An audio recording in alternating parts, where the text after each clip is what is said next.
our open space ordinance subcommittee to order. Okay. I've got to be formal about these things.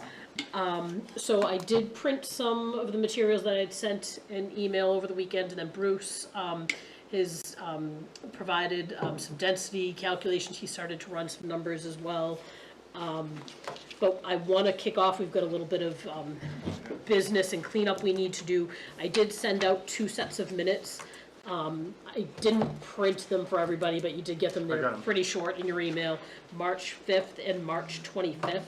So I'd be looking for a motion to approve those minutes. We can take them separately or together. I'll do them separate. I'll make a motion to accept the March 5th minutes. Can I just say one thing? Sure. You spelled my name wrong. Oh, I did, Uh-oh. Yeah. and I wasn't paying attention. Hold on. V-A-U-G-H-A-N. Yeah. Okay. So that would be my correction, Thank you. Damn spell check. right? Okay. Well, people spell it both ways, but I spell it with an A, an extra A. Okay, As corrected. all right. It's corrected. So I've got there's Evelyn. So I've got a motion on the minutes For March 5th, for March 5th, made by Bruce, made by Right. Bruce. Betty, would you like to second I'm that? gonna second it. with that correction. With the correction. All right, all those in favor, and Evelyn's here in time to vote on all the minutes of March 5th. Okay. Aye. Aye. Any opposed, any abstentions? Okay, carries. Bruce, would you like to make a motion on the? And I'll make a motion to accept the minutes with corrected spellings for Betty Vaughn, Yeah, okay. B-A-U-G-H-A-N, for the March 25th meeting. Would you like to second? I would like to second that. Thanks. I'm not moving it because I did vote. Okay, all those in favor of approval of the minutes March 25th? Aye. Aye. Any opposed, abstentions? Okay, all right, housekeeping's done. Where's everybody? I know. So David's gonna be here a little bit later, he'll be about 15 to 20 minutes late, he said. Jim's not gonna be here this evening, so, Which we knew when we scheduled. which we knew when we Yes. scheduled that he had a conflict, Right. Okay. for this evening. But, a couple of things, so there were a few things that I was gonna be reporting back on, and so I'll start just by, quickly, as Barbara's gonna laugh, I did check in with, the town staff to see if there was any tracking or record of enforcement actions and concerns with, the concern being what kind of enforcement we've had to deal with on encroachment into open space and with HOAs and concerns we had on that. And there is no formal tracking, so there's no set knowledge or number of what type of enforcement or infractions they've had. There have been anecdotally a couple of instances of some people maybe doing a little bit of clearing or kind of encroaching a little bit into buffer properties. Typically when there's a HOA involved, the enforcement can be challenging. The town staff has indicated that their preference and what they think is a better management tool is for open space land to be owned by the town or by conservancy like that's Squatiquag Land Trust or some other land trust. I think maybe we'll have to talk about whether, I don't know that we can restrict that. I think that can be challenging because if we set that as a requirement for an open space development, it's a challenge because if there's no land trust willing to take it and the Conservation Commission has exceeded its bandwidth and the select board doesn't want to accept the parcel, then it leaves a developer in a challenging situation. So, but for consideration, we might want to think about how we could address the town staff's concerns from an administrative perspective, their preferences. There was another item I was going to report on. Now it just went out of my head.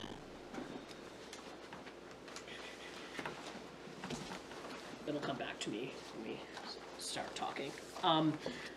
I did start looking at, and my plan was to be reviewing calculations on how density yields are determined and trying to run some actual numbers based on existing developments here in town in terms of determining what density is, and then Bruce has also taken a stab and looked at some of this. What I was starting to get into the weeds on is that a lot of towns, and I think it's gonna be a discussion point in figuring out, going forward, it's either identifying your allowed density based on a yield plan that's developed based on the overall number of units allowed in the underlying zoning district, and developing a yield plan showing that it's feasible, which is what we currently require, versus that more blanket of you have 100 acres, take your wetlands off the top, take your steep slopes off the top, what's left, how many units can you get? And that then leads into some of the density in open space and how we determine the calculations. So I wasn't able to get a lot of really good I was hoping to be able to come back and say, well, if we have this size parcel, this is how, if we used Chester's calculations, this is what it would look like here. If we used Deerfield, this is what it would look like. And it just took me down a rabbit hole. It was not very productive. But Bruce, I know you took a look at this, and I don't know if, starting with density calculations, what your thoughts? I kind of pulled some out of the air, so I was trying to do some layouts. So when I wound up with like a 55 acre parcel to have like a parent lot. And then I try to start doing some layouts conventionally. So it's just a slash and burn, kind of thing.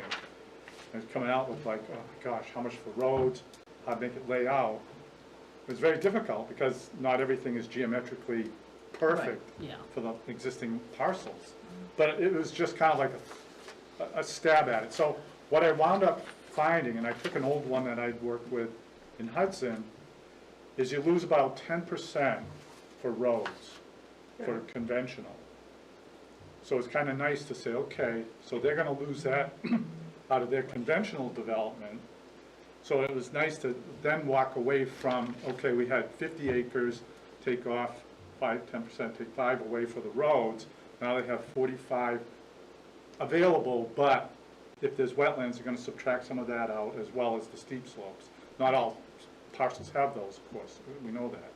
But if they have a couple percentages of those, you put them down. So I worked it out as a little worksheet. That was the remaining acreage of a conventional density. So you wound up with X amount. In this case, let's say it was from 50 to 45, because they took 5 out to the roads. No wetlands, no steep slopes. They'd have 45 acres available, divided by what the zoning ordinance requires, 2 acres per whatever, that's the remaining lots. It's conventional. Then you get into this, okay, Wild Wild West, could be, the open space calculations. So you take the parent lot, and then it depends. Some towns allow 25% only for the open space, some are 50. So it wasn't always that. I just took 50 because it's easier. Again, likewise, that reserve, take out the open space, half of that parcel is going to be open space. A lot of times the developers obviously are going to push the wetlands and the steep slopes in that because it's not buildable anyway. They have to reserve. So whatever, and it's not a problem to do that. My only thing is if they do that, I'm a big proponent of having a buffer that's then walkable around that, because a lot of times I've just seen it right up to the edge and it's like, well, you can't do anything here. You can look at it, that's about it. But the people in that area can't even access it. So there's that buffer, and that's what I worked into that sample ordinance that I had drafted, was to say, okay, within the open space, that can be wetlands, this and that, we need a 25, or I forget what I put in, 20 to 25 foot buffer that is accessible so that it's usable, kind of, in a sense. So anyway, then you come down and you wind up doing all those exclusions for the remaining acreage, then the open space density of the available acreage, then you plug into how many square feet or acres, half acres, gives you the number of lots. And then you should look at it, and it should be obviously a little bit generous in the say, say, okay, we can still get 25 lots, but we know that they're smaller for the 45 lots, depending on how, that first number worked out, that they get the same yield of having conventional, but obviously conventional is a lot more roads, because frontages are typically larger in conventional versus the open space, which is an advantage for the developer.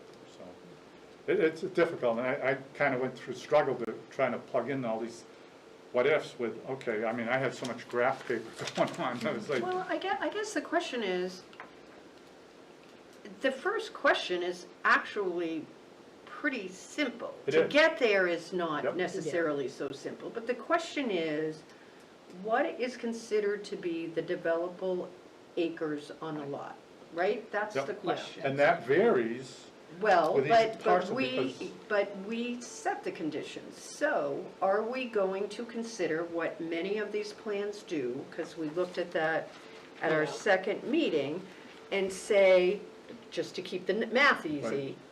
50% has to be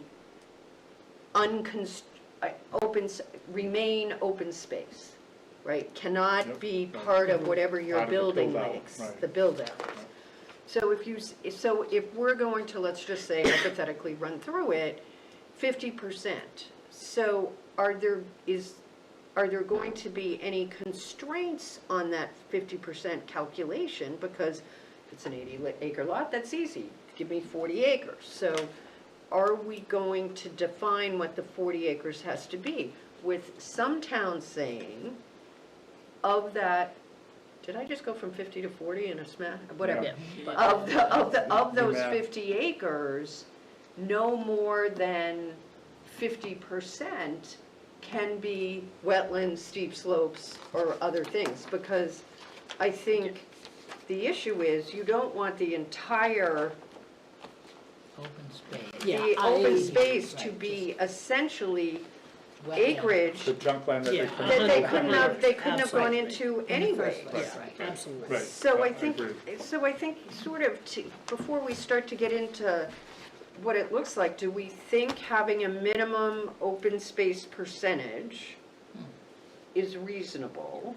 Yeah. And do we think it's reasonable then to say that at least part of that can't be constrained, right, by steep slopes, wetlands?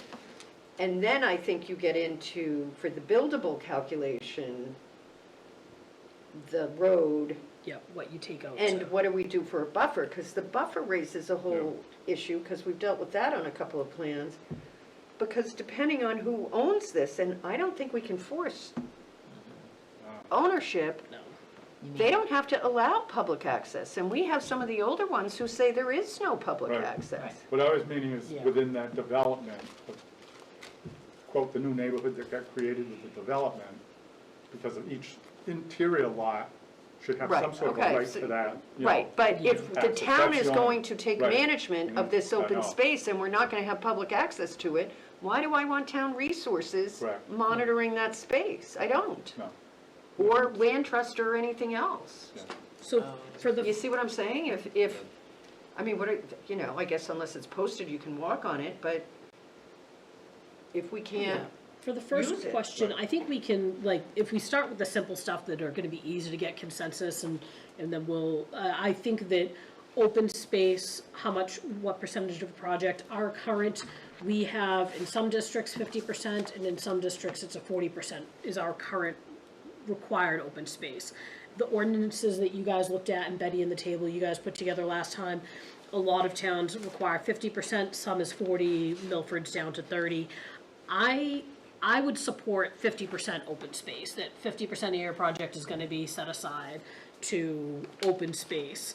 And I 1,000% think that there needs to be a certain percentage of that, restrict how much of that can be wetland. So of your 50%, it can't all be wetland. A lot of times it's no more than 50% of that open space can be wetland. So I'm okay with 50% and 50%. Are you If thinking folks- of also the slope? Yeah. yeah, when she says Yes, when I wetlands, say I think wetlands, she's wetlands and steep including. slopes, Okay. including wetlands and The so. Right. quote steep slope. encumbrances. Yeah, the Right. non-developable, the Right. non, so at least 50% of that, so if you have 100 acres, 50 acres are gonna be put in open space, and of that 50, no more than 25 can be right. wetlands and steep slopes. There's gotta be at least 25, so 50% of your 50% needs to be buildable area, like good upland areas. Yep. That's pretty consistent with what other towns have and sort of what we have. And, Right. and so all it's doing is raising our R1 and R2 from 40% to 50%. And I don't know that it's, I don't know that we, right now, I think we do restrict the amount of steep slopes and wetlands in the buildable area, but I'm just not seeing it in this. Why do we have open space in R2? What's R2? for It's our a high, acreage? high-density residential, higher. So it's like Bernardville area? Yeah. So R2 is, yeah, a 40,000 square foot minimum lot size, if you don't have any utilities. And if you either have or both, utilities, it can then be it can half be down that. to 10,000 square Square feet feet. is your minimum lot size. Wow. And the reason I asked that is I was looking at that list of open space developments, Yeah, it was- and I was surprised at the size of some of them. I was like. The size of the lot. The The size of the size, lot. the size of the open space area. Open space acres, 4, on one of the condominiums. Open space acres, 5, I think, or 6 on the first page at the bottom, Jasmine Estates. You know, unnamed Center Street, it's 5.85. I'm like, what Yeah, are we, why what would we what take are we, that as- what are we doing? In that case, would it be beneficial to say, you can do the open space consolidated configurations, but not necessarily reserve open space there, do an off-site, like a, I wouldn't say impact, but Yeah. to be able to do more of a, I don't so like that the those small, off-site. many small ones can get a larger somewhere else. You know what I'm saying? Yeah. An off-site improvement type? Hello? Because I know what you're saying, it's saying, wow, so they've got 2.7 acres out of, you know, the original 15 acres, not a lot to do, so they have a little pocket of green space. But I guess if you look at zoning where R2 is, Right? why would we have open space in R2? Plus with the new housing push. We've got, St. A's, that's about the only open space left right out there, And then right No, along but the river. R2, look at, right? R2? Yeah. Yeah. R2 to Brown. yeah, yeah. Yeah, I don't see why we allow, and based on, and I I'm just saying, if we're cleaning up the ordinance, I don't know why, clean up where it's allowed. I was not envisioning R2 as an applicable zone for me, I went open space conservation, the agricultural, and R1. I didn't even go into the Yeah. R2 to do that, because it's I'm too just curious if compact. there is a small lot available that's not gonna have a house on it. Does the Parks and Rec want to? yeah, but that's a different A whole- question, right? Yeah. That's not open, Right. that's a neighborhood park, right? It's, yeah, the recreation or So, Right. of But the, isn't it optional anyway? If it's under 10 acres, but if we're cleaning up the ordinance, you know, why would we even have anybody go down No. that rabbit hole? do we I mean, that's want- all. Flexibility, what's wrong with being flexible? People You can to have do it. flexibility, you can come in for a variance. I'm just trying to Right. clean it up so that it's whatever. not, So the base was 10,000 with utilities, correct? yeah. yeah, So usually with an open space ordinance, we do half of that for the lot size, now we're down to a 5,000 square foot lot. To me, it's almost crowding the crowded area now, you know? yeah. I mean, we're trying to say, okay, we're allowing crowd, compact, and you're gonna reserve some open space to offset that, but I think I mean, if the the point, R2s, right, and if the pushing point the is envelope, to I sort of think. have thoroughfares and give them less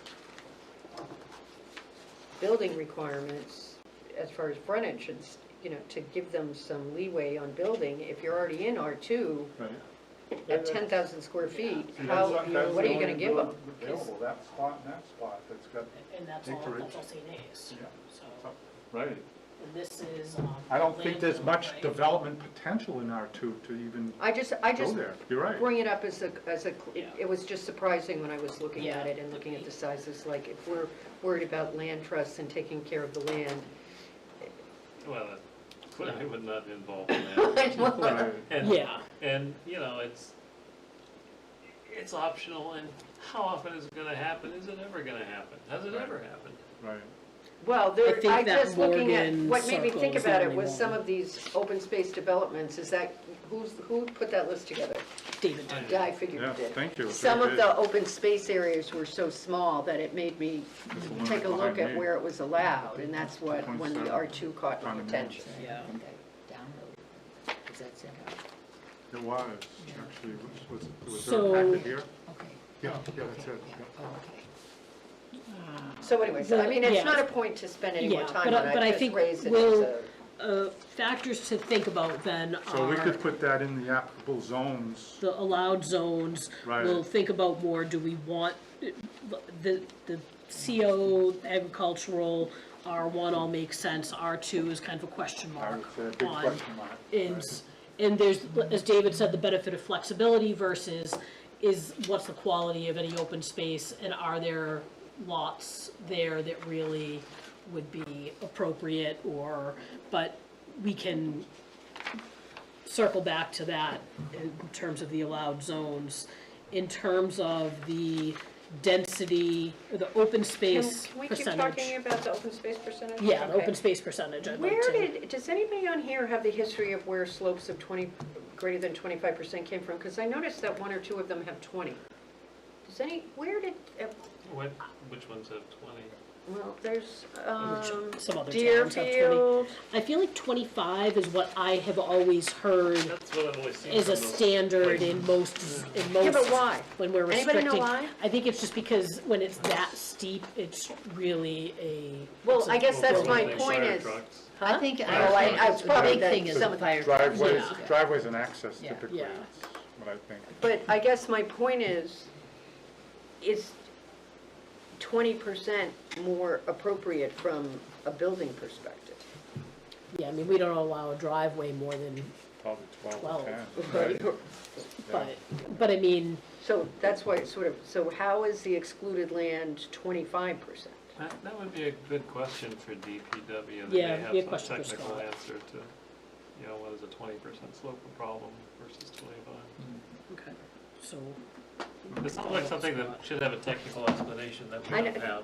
have. Or it's something that somebody came up with and everybody And just. everybody just thought, that sounds like a Love good that. number. Well, we've always done it that way, right? Yeah. So we can follow up with Scott on, so in our open space, I think we know that the open space percentage, maybe 50%, is, 50% seems okay to folks, but we're going to exclude then at least the steep slopes at a percentage to be determined with discussion with Scott, where 25 comes from versus 20, and also exclude wetlands to come up with, So not more than 50% of that open space comprising of wetland and wetland whatever and the steep slope slope, is. whatever Right, that slope right. percentage would be.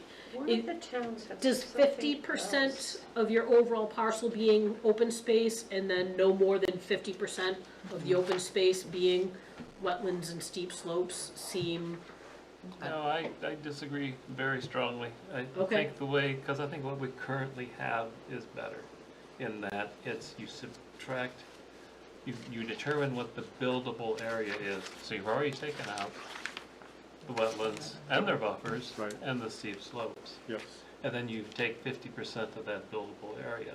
If you set it to 50% of the total area going that alternate route, you're gonna be losing more land to development, which, the first meeting, the statement was made that was concerned we were giving away up too much land. Well, I mean, you can make it a not more than you can make it a two-street calculation, and it needs to be the bottom or top number, right, just math-wise.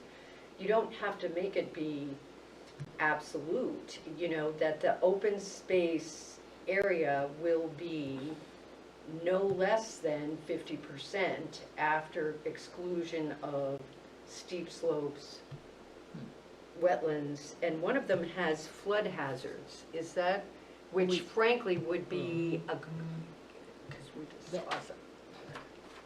Wait, what? There's some property that I'm assuming they're talking about floodplains, Floodplains, and we have a Yeah. lot a of lot of floodplains. floodplains here in Goffstown.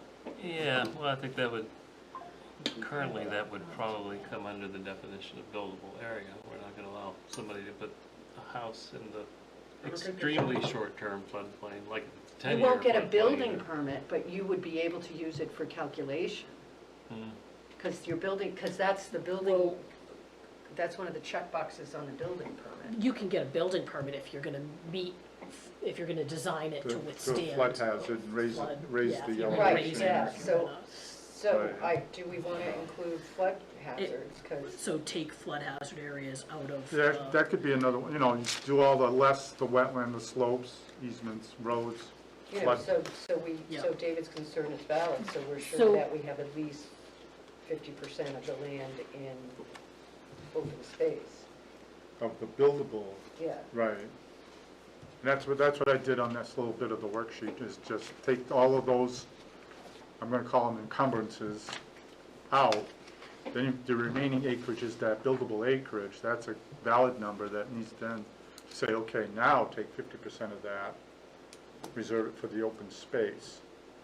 And then get into the open space, so, okay, it's not all gonna be wetland in the open space, it's gonna have to be Right. some buildable area that you're giving up as well. Because we're giving you a trade-off to have smaller lots, smaller frontage as well. And less roads, and roads Right, are very correct, expensive, right, so I right. mean, they're really, that's what this is They're- all about, is for It is. developers, is the road expense. yeah, Yeah. that's right. And, well, I don't wanna go off on a tangent, I'm not sure if I'm ready for the statement or not. So, and I guess I'm trying to, so we're saying that to determine your open space set aside, so we're not talking about determining the number of units, talking about determining the open space. If you have a 100-acre parcel, you want to take out wetlands, take out steep slopes, take out possibly floodplain, maybe that gives us 50 acres of buildable, and you're saying then you want 50% of that put aside in Yeah. open Yeah, space? Apparently, yeah. Oof. 50% of the buildable area. And now, Which is now, what we Because currently there's do. because there's really, right, two different calculations. What's your buildable area? Right. And what is your open space area? They're not the same. Well, the The- open space is 50% of the buildable area plus the non-buildable area. Right. And if you wanna reword things to reflect that more directly, that's So when you're doing fine, this, are too. you also calculating road, no, that Well, that's what part- Bruce so that's what I brought. think Right, the road, it's, and that's always depends on the terrain, of course, too. Just to counter yours, so that 50% of the buildable area, let's just take the 100-acre lot, but at a simplicity's sake, we have 50 that's buildable, because all the other stuff we subtracted. So we got 50 acres that's buildable. 50 acres, then we say 25 of that's gonna have to be reserved for open space, but that open space will be some of that other wetland that was now subtracted. he's saying all that other Right. stuff you took out. So Is that's not very con- different that's from not how any cal- of these other ordinances Right. are calculated or how ours is. So it would be the 50%. buildable plus everything that you took out. Yeah, well, It's that's just, how our ordinance currently works, is we take stuff out and then we say 50% of the buildable. And I guess concerns can be raised about, well, where's that non-buildable, where is it ending up? Well, it's ending up in the open space, whether it explicitly spells that in great detail or not. If you go and look at the actual divisions in town, that's what has happened. Because people don't wanna buy lots that are swamp. I think that the way it's been Right. interpreted is different than as David's describing it. Yeah, I do too. Because, but it ends up being the result of the way that it's been interpreted, means that then the developer comes and says, well, your calculation only requires me to give you 25 acres of open space, which is, because you've taken everything off the top, so 25, but I'm giving you 75 because I'm such a good person. In reality, they're he's- not, it's because you Well, can't they do can- anything with it anyways. We But I think, we can let I- them bask in their glory if they want, it doesn't affect us. I think the interpretation though of what's, no, but I think it's still. if that's I understand making David's it clear. intent, but I think that that's not how it has been administered by the zoning administrator, I think, in town, how the interpretation, would you agree with I that? think you have to make it very clear that, Yeah. yeah, slopes and wetlands are not buildable, Yeah. period. And then that's not even a part of this. It's not even part of your Yeah, I open don't space really think calculation. it's fair to say, and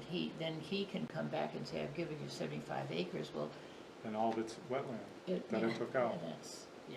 yeah, so. Okay. Well, I mean, we're speaking in hypotheticals, but look at the actual subdivisions that have been Yeah. approved. That hasn't happened.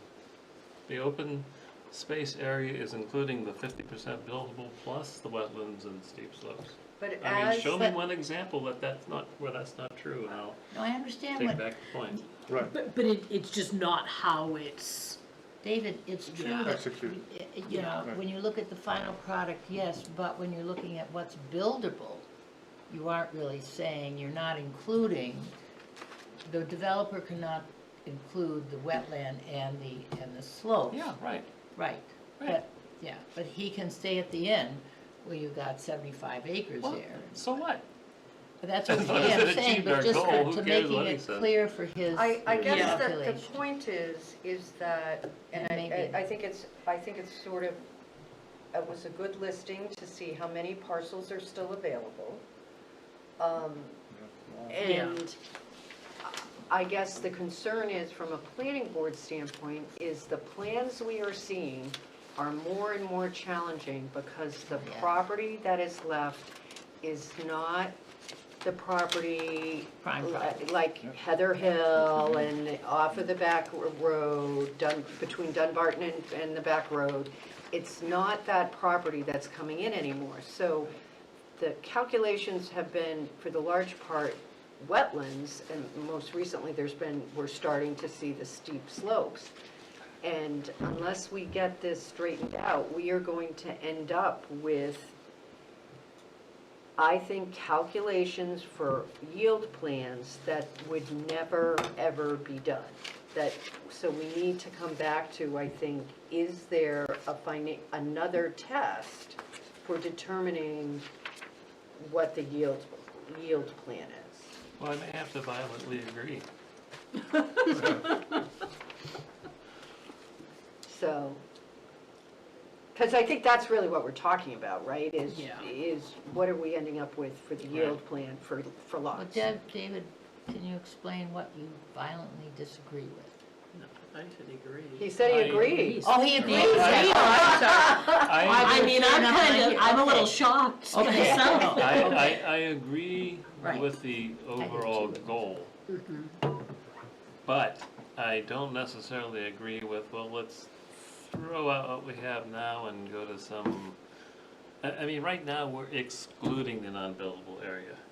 We're taking the buildable area and saying 50% of that must be open space. Now, do we need to add some wording that says, and the open space will include the non-buildable area as well? No, I No, I get think that you do a point. percentage, that a percentage has to be buildable, because they're gonna, most likely, a lot of them, that my experience is that the open space usually encompasses the steep slopes and wetlands. Right. So we know that satisfied that 50% of the parent lot. Of that open space, no more than a certain percentage, or at least a certain percentage needs to be some buildable so that But people in can access Goffstown, it. we don't start out with the total lot, 50% of the total lot. Well, We but say David, nobody does. buildable area. But that's the issue. The buildable area that gets calculated and drawn, you can make a lot out of anything on paper.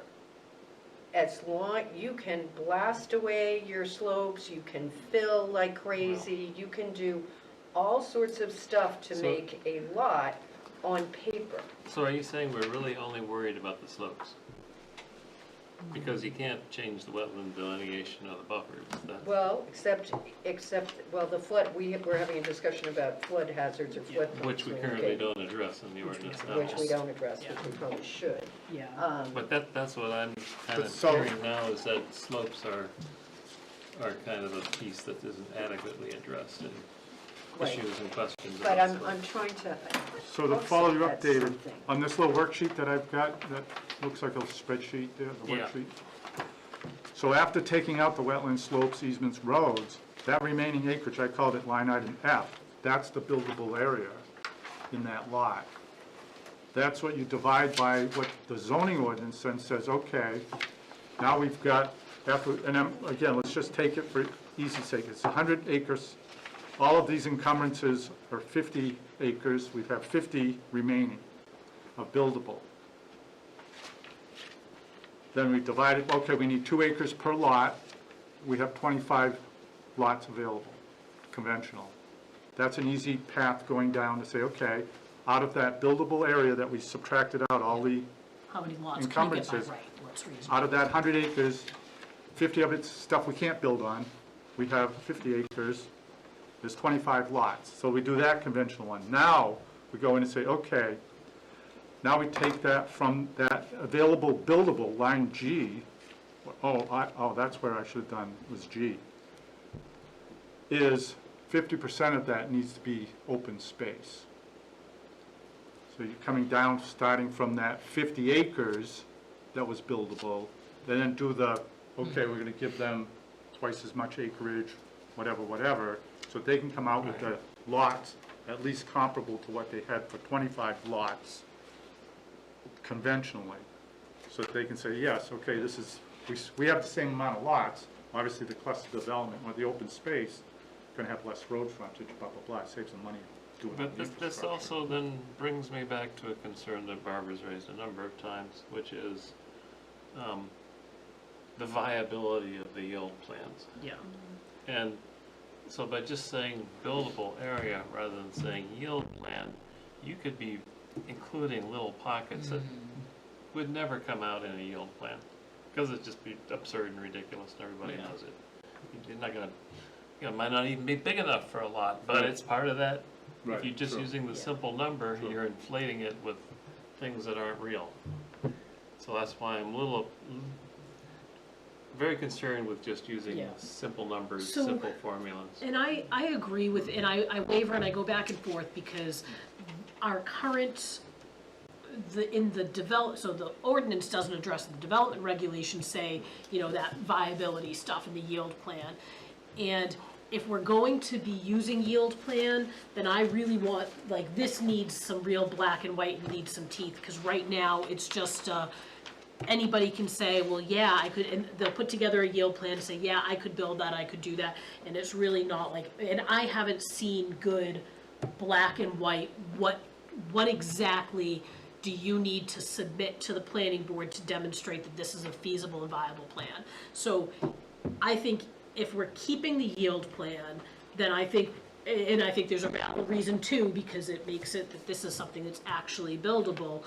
You could construct this, then I think we need some real black and white criteria on what the planning board expects to see with that submission, rather than just sort of a statement by a developer that this is viable. And we vet it, the town engineer reviews it, and he makes sure that this is something that's, but I feel like that's where there's a bit of a disconnect, and it could just be that the planning board just needs to, be Yeah. more forceful with this.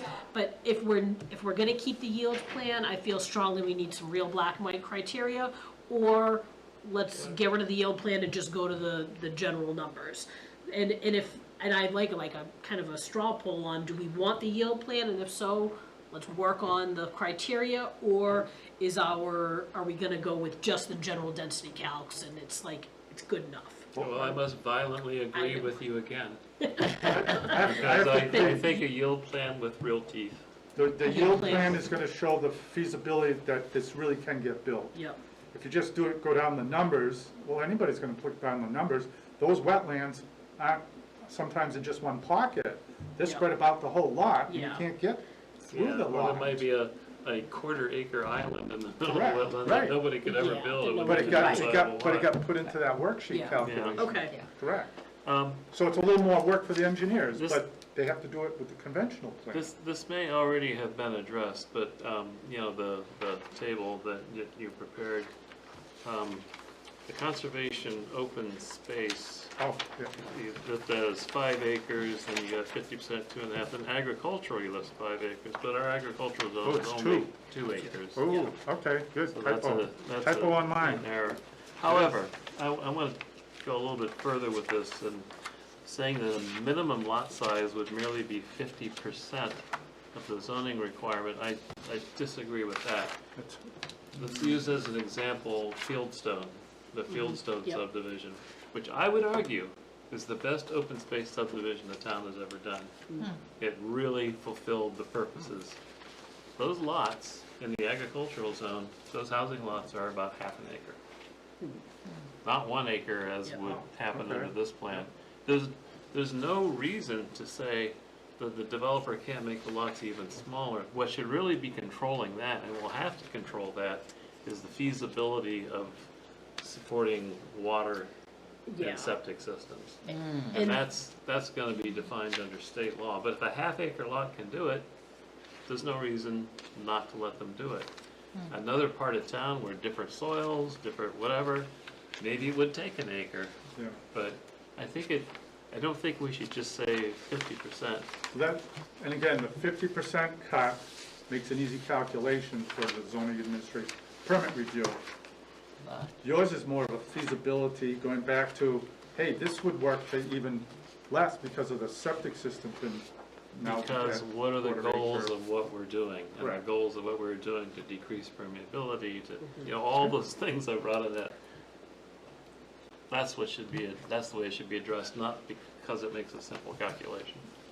Would be my position on that. So how do we wordsmith that into the, I mean, do we require, though, then if I'm they sorry, are, when you have wordsmith, you're gonna have, David, are you gonna need to do some instructing to either the planning board or the engineer? I mean, really be sure that it's understood. Does that make sense? that's where the instruction needs to be written into, it needs to be written very clearly into Codified. this, so that when staff are reading this and There's no working with and even so when the consultant or the engineer picks something up and is reading the regulations, that they understand what this says, so that there doesn't need to be the interpretation, because I think right now, there's a lot of that sort of interpretation and gray area, and but if we're talking about allowing, and currently we allow down to, 10,000 square feet if it's, served by on-site sewer, 5,000 if it's, and so smaller. So if we're allowing them to go down that small, do we have any ability, and I think we're kind of running into this in reviews on other things, and one of my issues is we apparently don't allow community water systems. I think a community water supply is not a bad thing if you're gonna have a homeowners association anyways, or if you're gonna have, there's no reason for not a community water supply, and you have one well that then has to meet state, drinking water standards, where there's a different level of evaluation happening for a community water supply versus individual wells on every property. Probably have better oversight. You're gonna have much better oversight than individual wells on every property, because that has been a concern, and you get a hydrogeological study that we have enough water. Do developers present that as a possibility, or? Not here, because we specifically say in our regulations That right it now has that to it's, have- that okay. they are not, a community water supply well is not permitted. Okay. And I think that if we're allowing the smaller lot sizing for the purpose, Right. then I think that a community water supply should be encouraged for something like this, and from the regulation perspective. It then puts DES's oversight on a stricter standard rather than individual wells, and, I mean, the septic systems will, I hate to sound need to stupid, deal with. so how does a community water well, so then is it like a pump house that then, and then Yeah. they have Yep, pipes to they've- go, so it's like a small, exactly, they're okay. building a small water And then, system. Yep. so then do you set up is it the town that's responsible? No, it would it's be, the that's where it would be the association or something? association, and, yeah. So it does mean that there's that association oversight, and we've already heard that staff doesn't want the association to own the land, they want the town to possibly take the land, so that's gonna be a conflict, Well, I think flexibility is I don't think there should be this one size, yeah. excuse me, fits all. There are going to be some subdivisions where, because of the value of that open space, it's, like one I won't mention because we don't mention, Yeah, we don't talk about specific. But that's an example where there's a real value to having that as an open space conservation area to the town. But there's plenty of others that wouldn't be, where the homeowners association may make more sense. And, you know, having that flexibility rather than trying to jam everything into one size fits all, I think could make for better planning. It's difficult to codify that flexibility. And I know what you're saying, because there might be a nice open space you want to preserve, say it's a large field, but it works into that whole buildable lot. And they look down and say, well, I'm gonna have to use part of the field to get my lots in there, because I'm stuck at the 2 acres or whatever it might be. Well, maybe you can go down to a 1 acre, go on the edge of that, still preserve that landmark that we want to preserve and open space.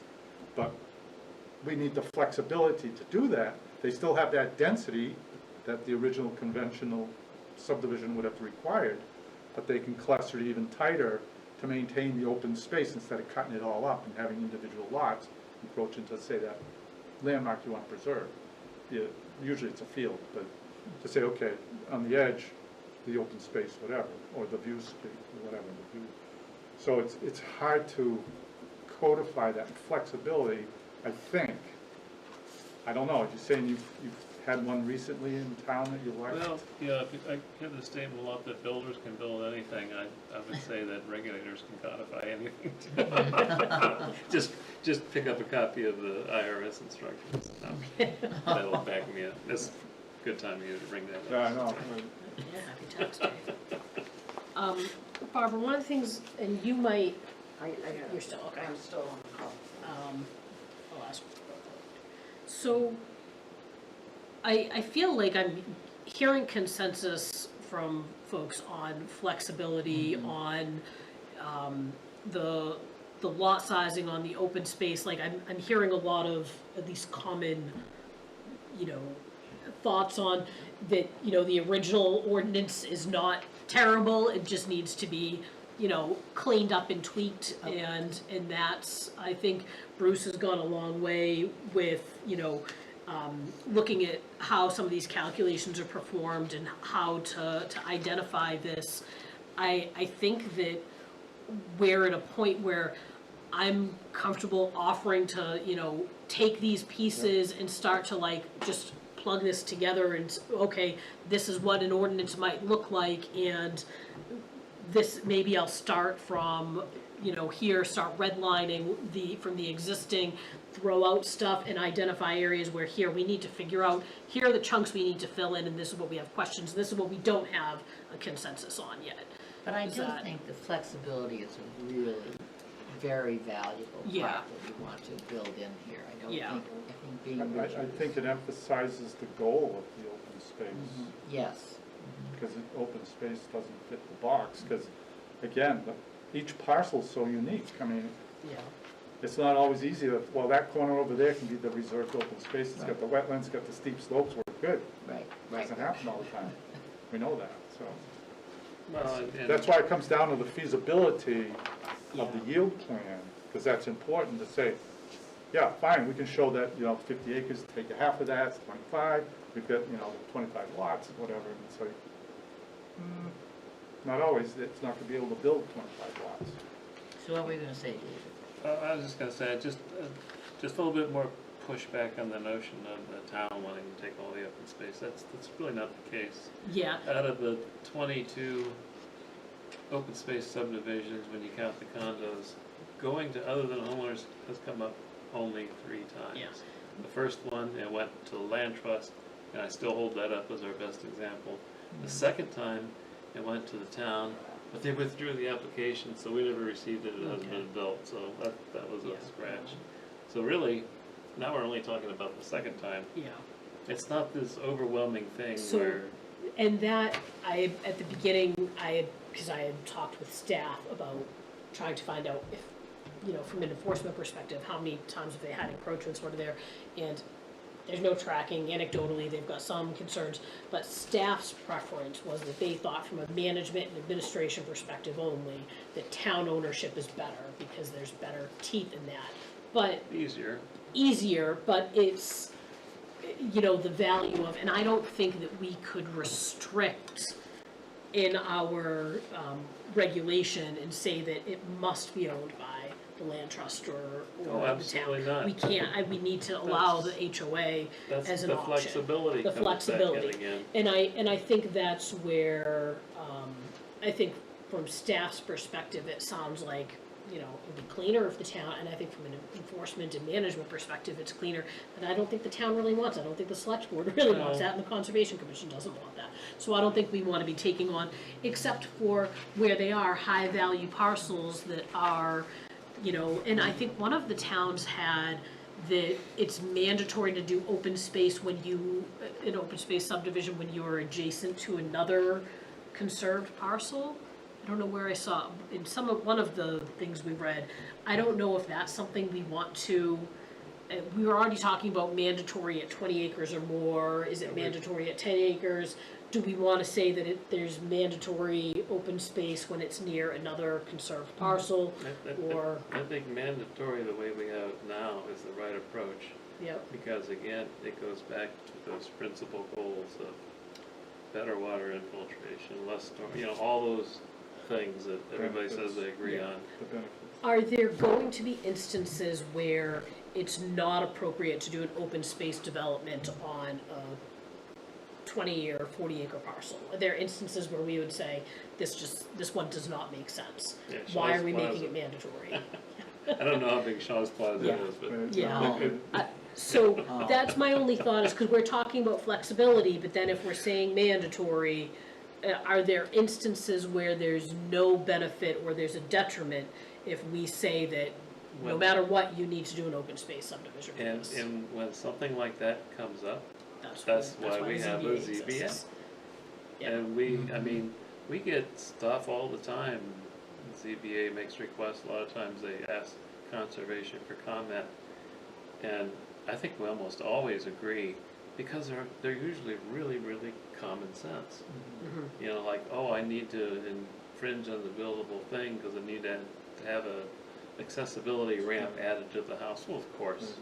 Yeah, Or in a lot of cases, they're like, well, I want to do this, and I want to enlarge the house a little bit, but I'm going to take away these other impermeable areas, and they actually are improving the conditions. Right. mhm. I mean, Yeah, there's a that's- project currently for planning right now where Sonic was nice. it's actually a improvement Yeah, to the water drainage and all that, which is why the Conservation Commission unanimously voted in favor of it, because, you know, it's not what we would wanna do with a If clean with a- piece of with a- land right yeah, now, we when wouldn't you start with approve it, pristine but parcel, but you're- it's an improvement from. you're making an improvement, and you should never let Well, I think, perfect be the enemy of the good. and maybe that's the understanding too, that when somebody knows they're going to ZBA, that if they come up with something outlandish, that's probably going to be turned down. But if that they're really giving it serious thought and it is improvements, then, you know, then conservation is always, I mean, we've always been very supportive of that. Yeah. Okay. So that development you like is Fieldstone?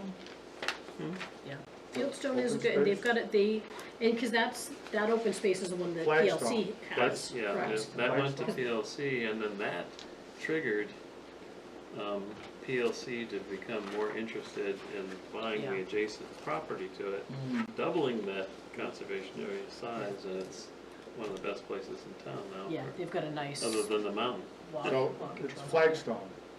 Oh, is it Flagstone? Flagstone, I'm okay. sorry. Yep, okay. I'll check it out. It's Briar Woods, right? Oh, Is what it's- oh. Briar Woods is, yeah, I don't, but it's, the name of the road street Briar is either Court. Fieldstone or Flagstone. You can't trust my memory. Yeah, it's not the Goffstown Back Road one. Oh, No, it's Okay. off Mauna Lona. Yeah, it's Briar Court Estates, I believe. Kimberly Lane, okay. Wow, had a lot of open space, yeah. Oh, okay. So, I'm trying to just hit some of the main topics, because what I'd like to do is to, between the existing ordinance, the conversations we've had, and what Bruce has already started to, draft as something just as a as an outline, start to, you know, plug in the areas that we've got consensus on what we're going to regulate, the directions we're gonna go in, and start to get something written and drafted, so that way it can be out to you guys for a review and for a discussion at the next meeting, and knowing that it's still a draft form and we're gonna be editing, but I mean, I'm hearing on the open space, I'm hearing on the calculations. I think the yield plan, the consensus is yield plan needs maybe, because I want it, more criteria for what we expect for the feasibility, and some more black and white on that, but keeping the flexibility in the other areas, and keeping mandatory for 20 acres or more. But if there's some crazy scenario where it just doesn't make sense to do it, then the ZBA is their outlet for if they're not. Well, let me ask about that. Yeah. One of them had that basically it was something that the planning board could require as compared to being mandatory. And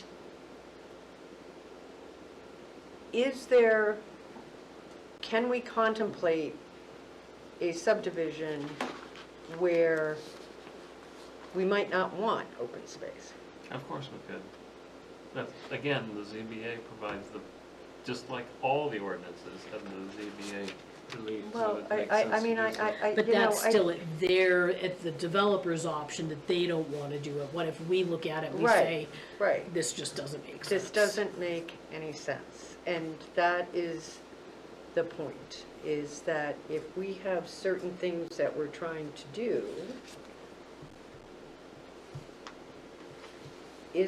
are there spaces where we say it doesn't make any sense? For example, let's say we have a plot that happens to have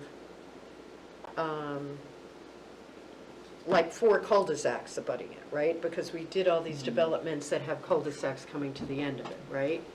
And somebody comes in and says, we want to do an open space ordinance, and we've done our yield plan, and we're going to put, and assume they're at like 12, 3, 6, and 9 o'clock. And we're going to do an open space, and we're going to do it from cul-de-sac A to cul-de-sac B. But from a town standpoint, we might really want it to go through, because that's how it was designed and for traffic purposes. Because right now, I mean, I'm just trying You're to, I saying- mean, I could You're see saying that that. we don't want open space, we want connectivity of neighborhoods. and Because I so- think that's the other planning thing is in your planning is connectivity. I understand what you're saying in theory, but I sure can't think of an example of one. Well, Yeah. hypothetically speaking, no, you just flipped that the other way, David, so I can say, sure, I can think of it. I guess if that comes down to it, and I don't know, and it's more of a question for the town attorney, is that if the planning board is reviewing an open space plan, and we say that, you know what, this doesn't meet the purpose and objectives of the ordinance. So yes, you submitted an open space plan, but because it says you have to, but this doesn't meet the purpose and objectives of this. When they come in for a conceptual discussion with us, can we send them, say, you know what, go back to the drawing board, go talk to the ZBA, because this doesn't meet the No, we we can't do that. We can't do that. We can't do that. So I'm So- just looking, and But- You're trying to Wes come Hook up said, with I would struggle to think of a case where it doesn't meet the purposes. Yeah. because Your there are purposes are- conflicting, but there are conflicting purposes, and right now, the purpose is as defined as open space, but planning and zoning has an overall purpose, which includes neighborhood layout and connectivity. So, yes, if you're just looking at the open space ordinance, but if you're looking at zoning and planning, you don't want, 100 different neighborhoods with no connectivity in town. I mean, people want to live on dead ends. I was gonna say, the people on the cul-de-sacs would like Want to it. keep Well, it that way, so. I'm sorry, I guess I'm surprised to say that you're saying that the planning board does not have I mean, I think we get conceptuals that come into conservation, and we look at it, and we actually go out and do a site walk, and we make recommendations that are saying, you know, have you considered other things?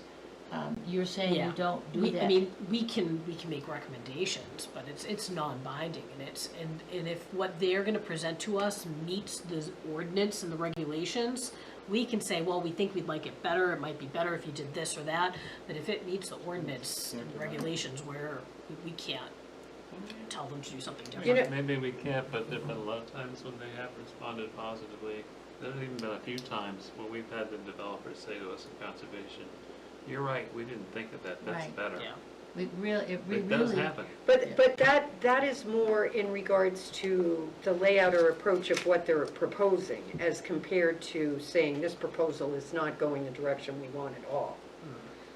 And I, you know, and maybe in ag and conservancy, and there's a whole nother thing that's an issue with this, with the state zoning changes that are happening. You know, I'm looking back at the chart. The special use permit is by the planning board in residential districts. So I'd have to look at the ordinance. I don't have a printout of it for some reason here tonight. But, you know, it's probably allowed as of right in ag or conservancy, but when it's in residential, it's a special permit. okay, but I guess one thing I'm thinking is we actually talk about a conceptual, which is a very cheap way. They have it Yeah. done Oh, yeah, into no, all no, the yeah. engineering.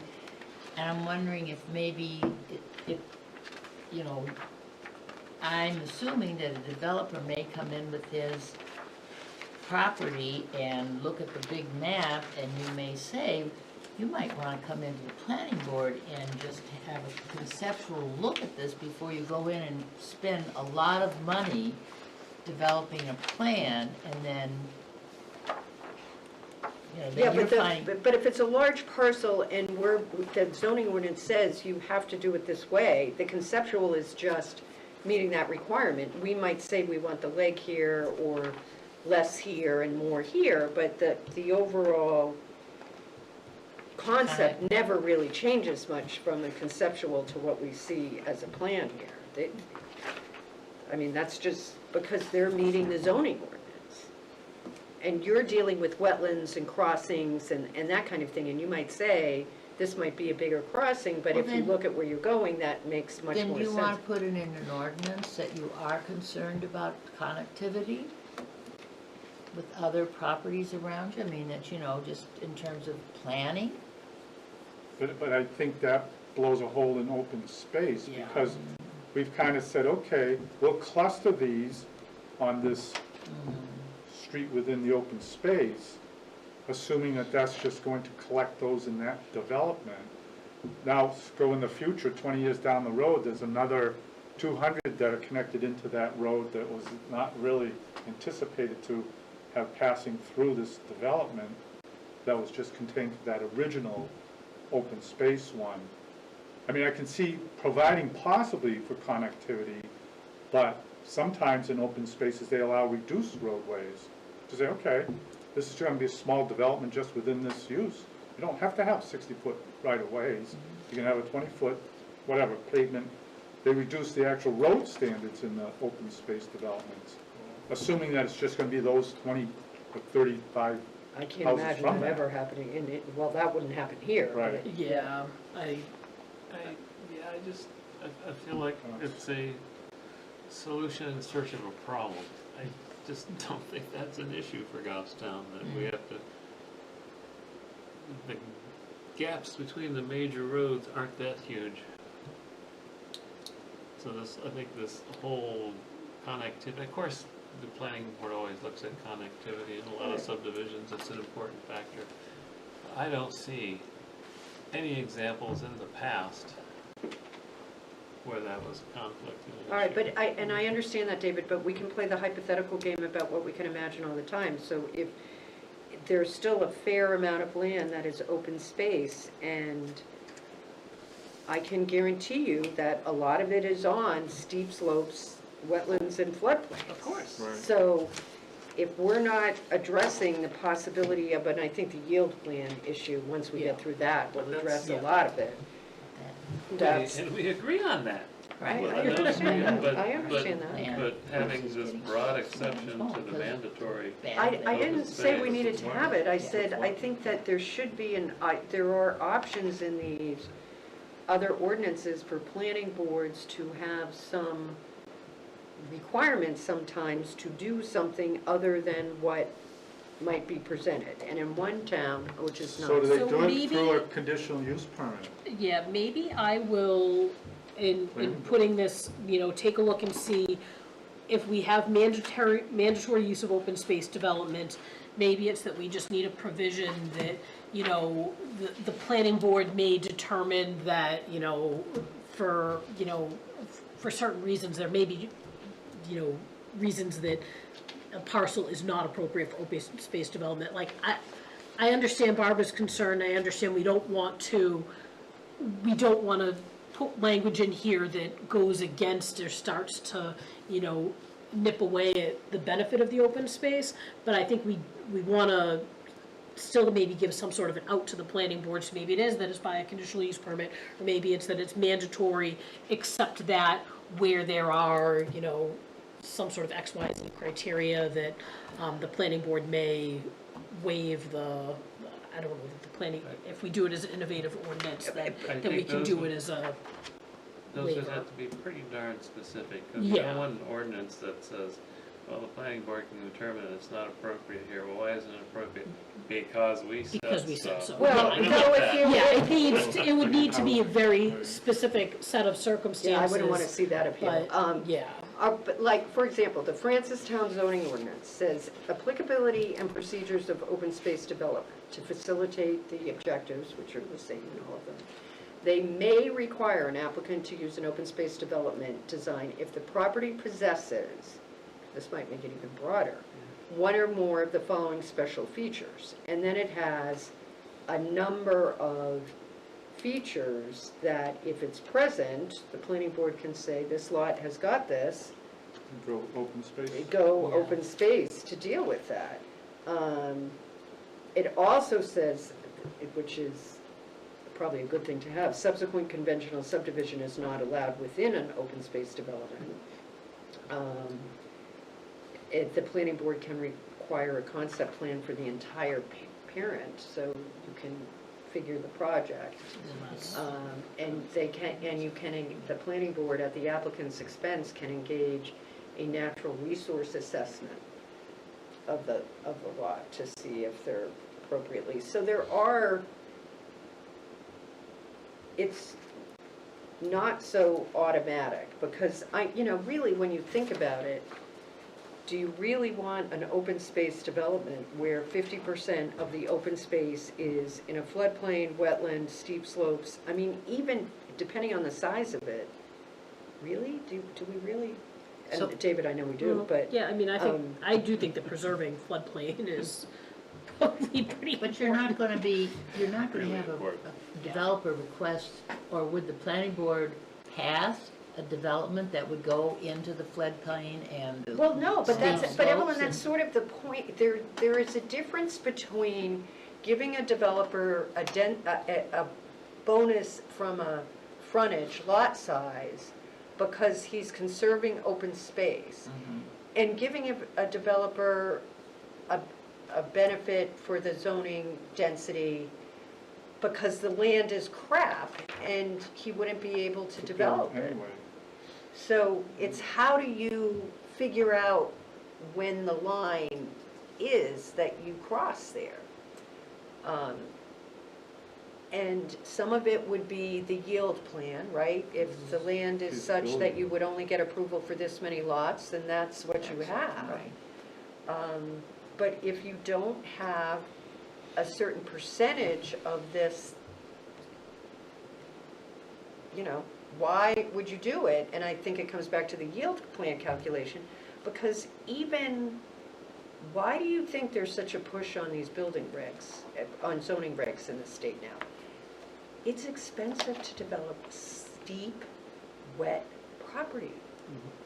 And they're pushing on density because that's how builders can make money. I mean, they're not gonna do it if they can't make money.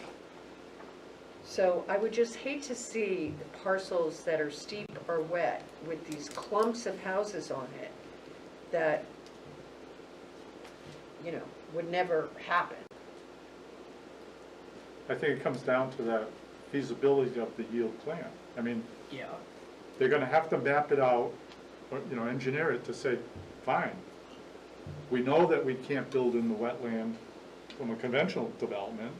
We're not going to build it in the open space one, but we are going to set aside some buildable lot to Well, let me- preserve some more open space by choice, not because of necessity that I can't build in it, that's open space by default.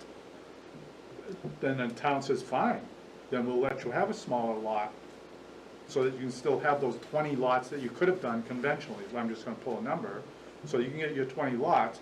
It's not always gonna be the same size, because they might have to be creative and flexible to get around some of that wetland that does exist. It's not always in one spot. That's the other problem. That feasibility will show that, oh, yes, we have 10% of its wetland, but it's not all one place. It may cut the whole parcel right in half. Well, that raises You a know, whole those other things. issue. But that comes out of that Yeah. feasibility of, okay, fine, we realize that you're locked in by default of the natural resource, you know, the natural impediments, wetlands and steep Yeah. slopes. But the town says, fine, we'll give you a benefit, a freebie, so to speak, reduced lots and frontage, but you need to give up something of the buildable lots as well, in addition to what you can't build on. That's why the definition of open space is important. It Yeah. encompasses this, this, and this, and some percentage or something of buildable lots that we're gonna give that up to allow a cluster, you know, the tighter densities. Well, let me, if I can, Colleen, let me Yeah. ask our ZBA representative who hears applicants all the time asking for Forgiveness. forgiveness or permission, That sometimes permission, it's quite often forgiveness. I see in a lot of the approvals, economic hardship. And I it's supposed to do don't that. ever see any real data, other than people saying economic hardship.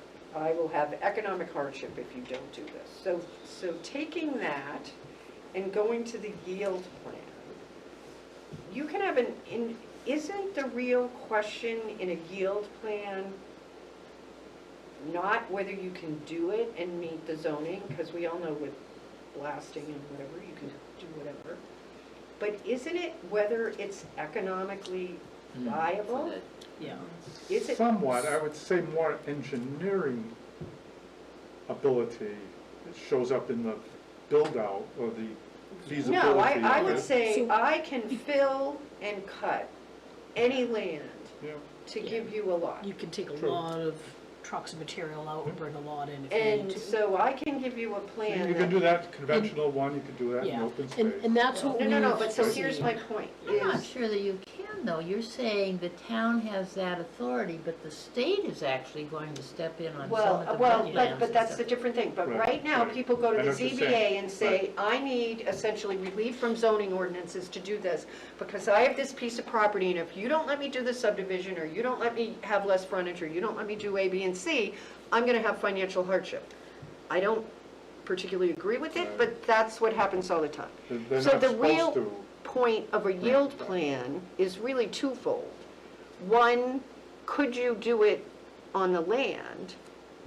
But the second question is, would you? Yeah, Yeah, well, as we know, even conventional developments, they come out and they never come off the drawing boards. You know, they might get approved. Somebody looks at it and says, I'm not gonna cut, fill, and blast through these roads, and it never gets built. It looks So- good on so plan. what I suggest and what I will do, and maybe it will help to add to this conversation, is under the workforce housing ordinances, you're required to make, make opportunities for workforce housing that is economically viable.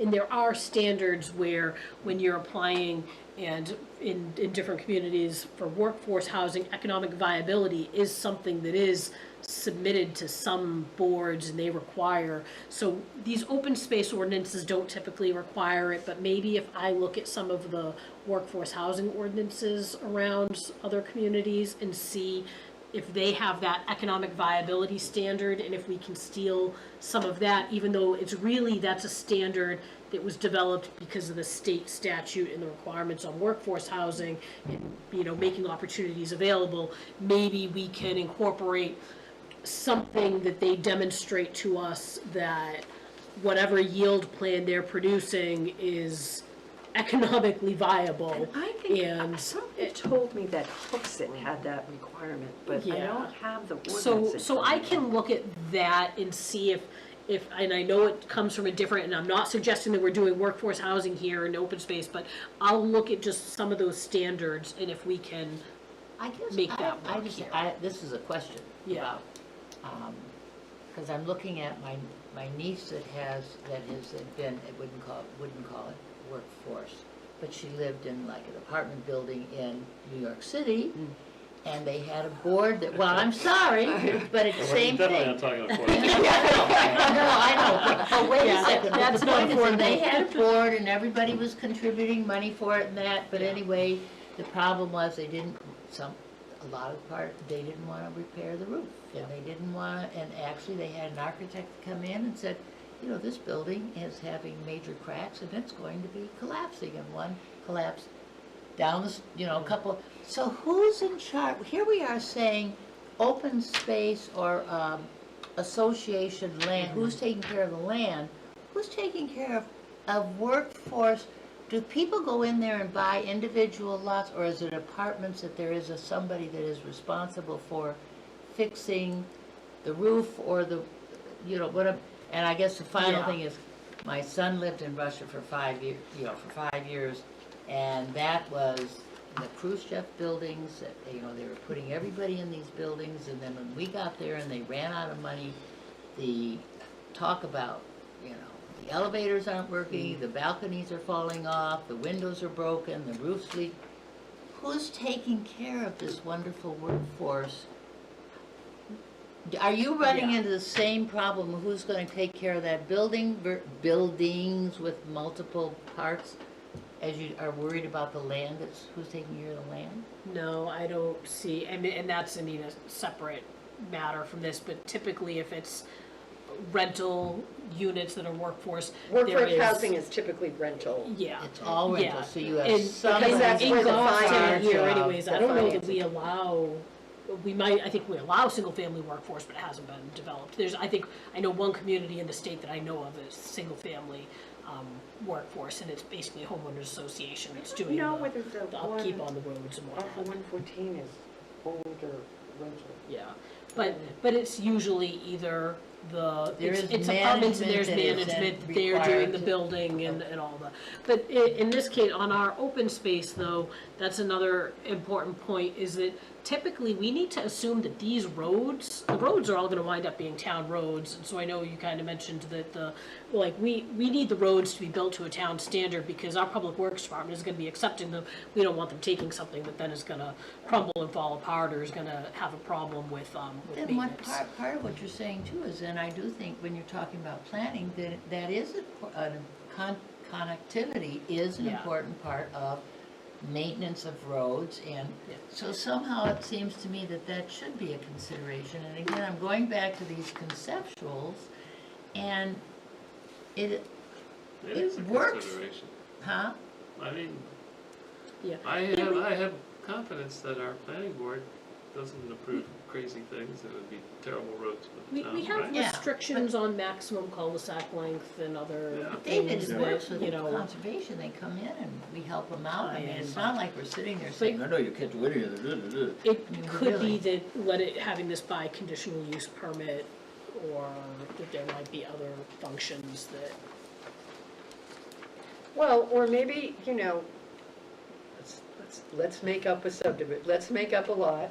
And let's say that more than 50% of the land is floodplains, steep slopes, or, stuff we don't like. Let's That's just- all taken out of the top of before Yeah. we even get Right, to how many but- units they Think get of to a build. property, but go ahead. Okay, but so, we're taking that all out. So, if more than 50% of the parent lot is not even buildable, is that something that we should be considering for open space? And I just picked 50% because it's easy to conceptualize. So, in that regard, would you say mandatory use of open space development, 20 acres, you're saying, would it be 20 buildable acre? Not saying that 20 buildable acres is the right number, but are you saying that the minimum lot size where it's mandatory should be based on buildable acreage? Well, that there is, I'm just throwing this out, that it is mandatory on lots of 20 acres or larger, let's just stick with that concept, except where the non-constrained land is more than 50% of the parent lot. I see no reason for that, and to me, that just, that's going counter to the original intentions of having the Well, open I guess my point is, and it's tied into the yield plan, is there's supposed to be a benefit to the open space, but there's a benefit to the town also. This is not just for trees and wildlife. So, because we're still, I think, the second or third most wooded state in the country? Yes, trees, wildlife, water, flood retention, it's a So- very long list. So, if the property is more than 50% constrained or undevelopable,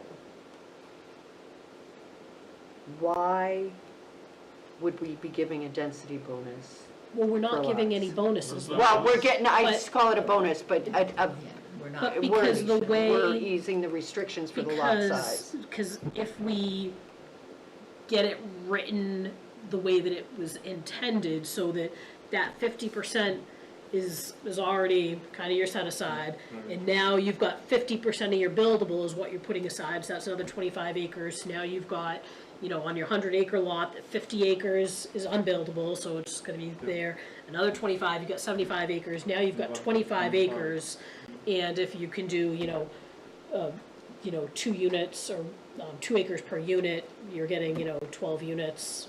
And we're still getting the 50 acres that's undeveloped, or that's unbuildable is being put aside, plus 25 good acres being put aside, and that's all gonna be open space, and they're getting their 12 units on a smaller infrastructure needing to be built.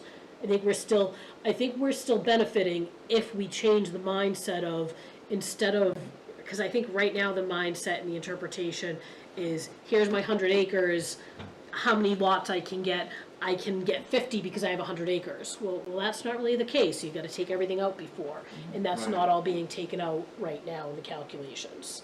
So I think we still benefit from it, So my but argument would be whether that unusable space is 10%, 20%, 50%, 80%, it doesn't matter.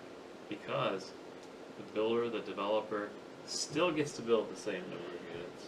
So there's no harm being done to them. And we still have less impact on all these other features that are important for having it in the first All place. right, So- we're just Yeah. doing the same circle, because I come back to the yield plan and the financial feasibility of it, Yeah. because if over 50% of the parent lot is Right. not buildable, yeah, they're not, their yield plan is gonna. their yield plan shouldn't include any of Yeah. that, and it It will, shouldn't. because, And then when, But then that's, but that's what we have to planning board has the figure. right to say, this is not a valid yield plan. yeah, so Yeah, when, but- when they're kind of, and it's also having in the smells. planning It board's looks bad, mindset right.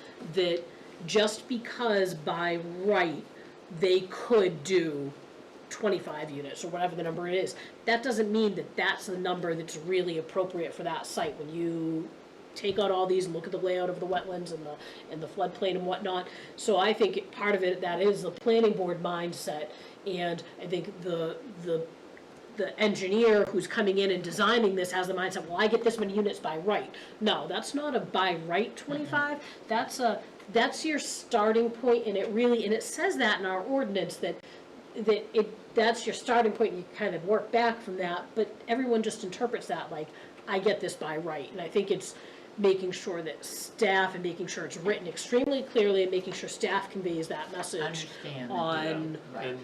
what you're really allowed. And I want to make sure that people have the right to develop their property. You own land and you should be able to develop your property, but I don't want them to have an expectation that they're allowed to do whatever they want and that this I think guarantees them a We've number had of cases units. like that before.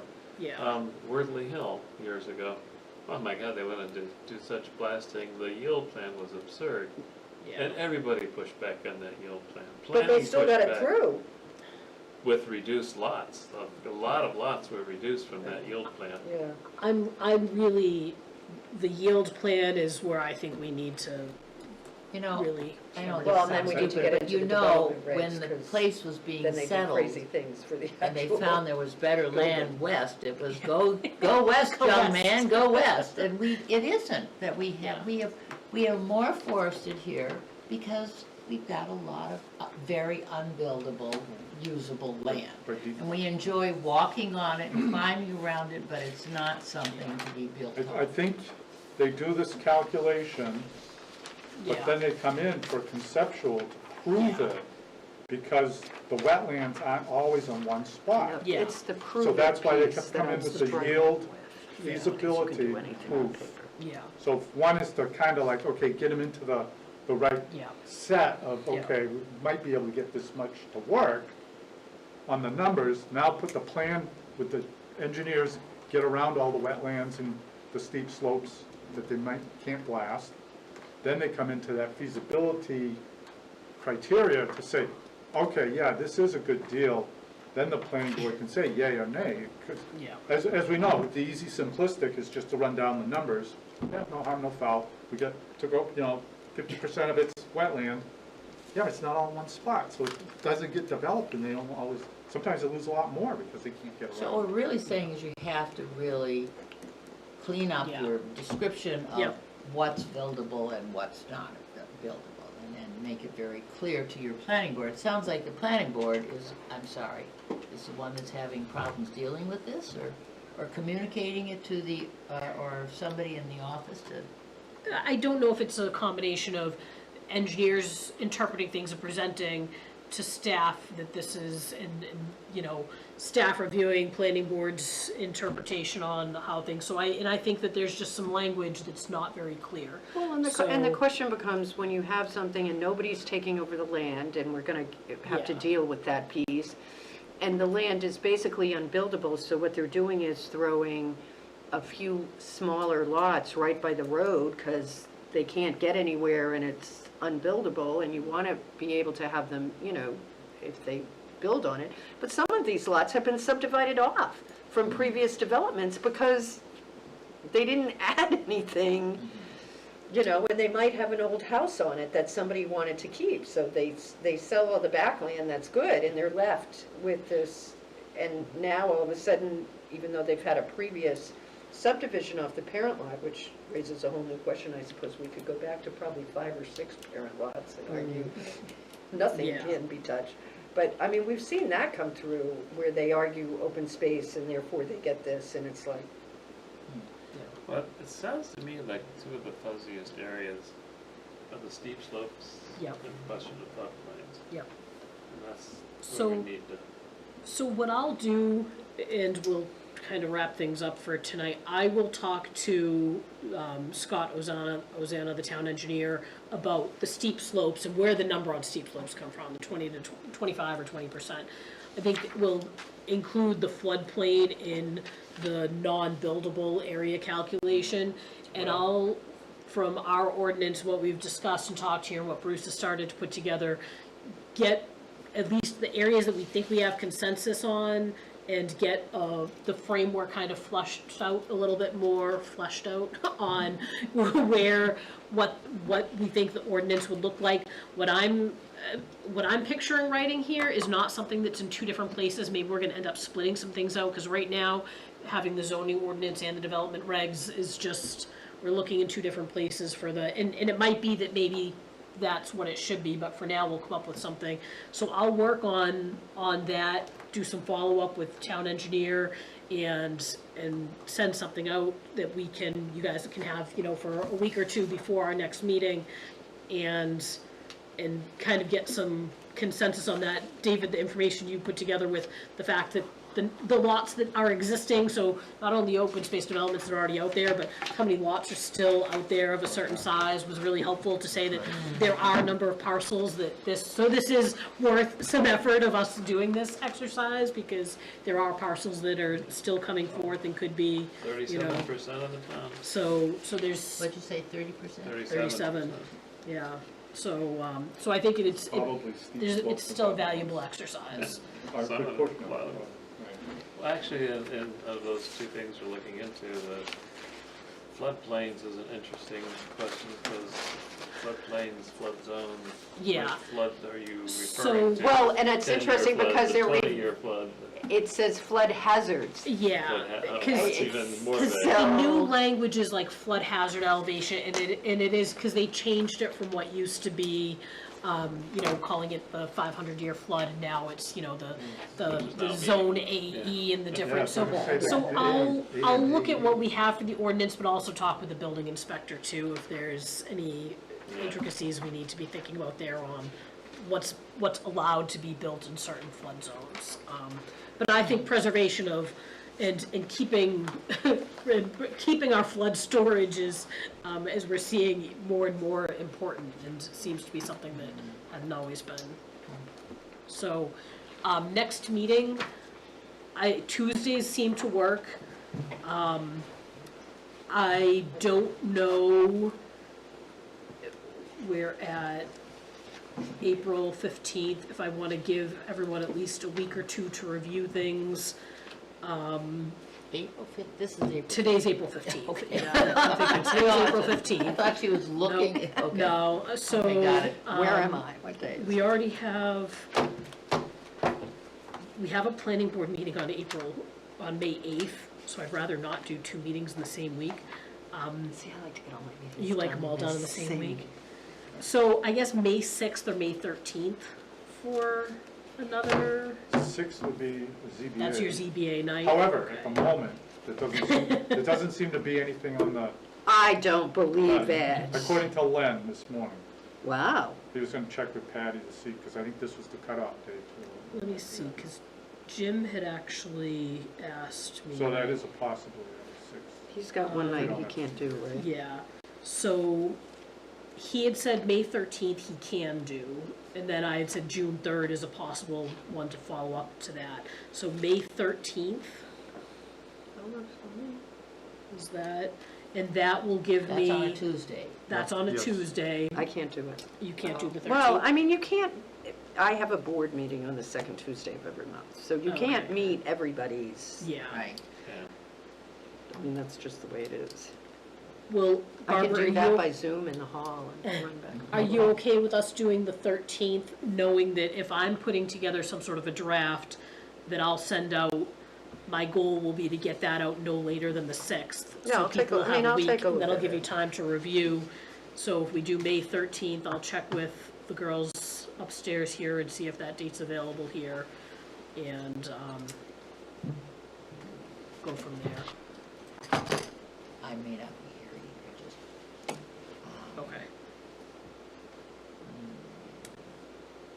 Because otherwise, If you can't do it, but you need to have, it. You can't go any longer than a month. So Yeah. if we can't do it before then, we have to do it on that date.